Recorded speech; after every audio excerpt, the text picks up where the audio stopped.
So sometimes doing ministry and following God means you end up doing stuff that you never thought you would do. And we have a pretty small youth group at our church.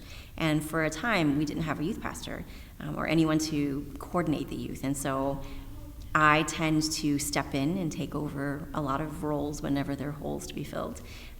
And so I stepped in as the interim youth pastor. And one of the things that I have learned doing that is that we should seize the opportunities that God gives to us to do something we would never have expected to do, because we learn a ton about ourselves. I think we learn a ton about God, and we learn a ton about other people that we would never have otherwise learned any other way, because we wouldn't have picked it.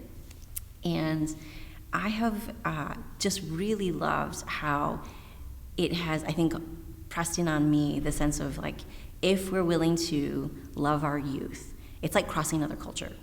And we have to do it with humility, and we have to do it with our eyes really and our ears really opened to being taught about God by our youth. Because we're seeing something of God in people who are totally different from us. And I've learned that in a really new way.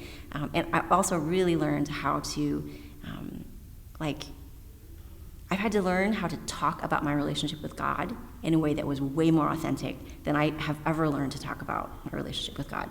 Because youth pull that out of you, teenagers pull that out of you, and I've just really loved that.